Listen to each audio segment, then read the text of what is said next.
దేవుని బిడ్డలు ప్రార్థన చేస్తాం కానీ చాలాసార్లు మన ప్రార్థన మీద నమ్మకం ఉంచం. సరే అండి, సంఘం అంతా అత్యాసక్తితో ప్రార్థన చేస్తున్నారు. పేతురు వచ్చాడని చిన్నపిల్ల చెప్తే వాళ్ళు ఏమంటున్నారు? నువ్వు పిచ్చిదానివి, పేతురు సరసాల్లో ఉన్నాడు అంటున్నారు. వీళ్ళు ప్రార్థన చేసేది ఎవరి కోసం? పేతురు గారు రావాలని ప్రార్థన చేస్తున్నారు, రావాలని ఆసక్తితో ప్రార్థన చేశారు. చిన్నపిల్ల వచ్చి పేతురు వచ్చాడని తలుపు కొడుతున్నాడని చెప్తే ఇప్పుడు ఆమెను పట్టుకున్నాను, నువ్వు పిచ్చిదానివి, పేతురు సరసాల్లో ఉన్నాడు అంటున్నారు. అంటే వాళ్ళు ప్రార్థన చేసేది ఆ ప్రార్థన మీద వాళ్ళకే కావండి. వాళ్ళు ప్రార్థన చేస్తున్నారు కానీ పేతురు సరసాల్లో ఉన్నాడు అంటున్నారు. కానీ పిల్ల అంటది లేదు లేదు, పేతురు మన గుమ్మం ముందే ఉన్నాడు, తలుపు కొడుతున్నాడు, వెళ్ళండి. అంటే నువ్వు పిచ్చిదాన్ని నోరు మూసేయమన్నారు. అప్పుడు ఆమె ఏం చేసిందంట? నాకెందుకులే అని కాముగా ఊరుకోవాలా? లేదు, నేను చెప్పింది సత్యం, నమ్మండి, వెళ్ళండి, తీయండి అని. ఎందుకని? వీళ్ళు తలుపు తీసి వీళ్ళని కూడా పట్టుకెళ్ళిపోతారని భయం. ప్రార్థన చేస్తారని తెలిస్తే ఒకవేళ వీళ్ళని కూడా తీసుకెళ్తారని భయముతో తలుపు వేసుకొని ప్రార్థన చేస్తున్నారు.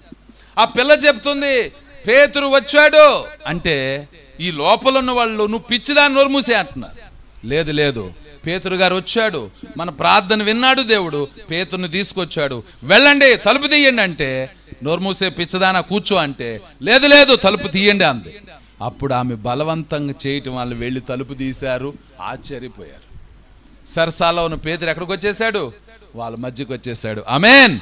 రండి. అంటే లోకములో ఉన్నవానికంటే మనలో ఉన్నవాడు గొప్పవాడు. కనుక దేవుని మందిరానికి వచ్చి మన ఆపదలు మన అవసరాలు ప్రభువుకు చెప్పినప్పుడు దేవుడు తన గొప్ప ధననిధి మనకు తెరుస్తాడు, గొప్ప కార్యాలు చేస్తాడు, గొప్ప దీవెనలు మనకు కుమ్మరిస్తాడు. నమ్మాలి.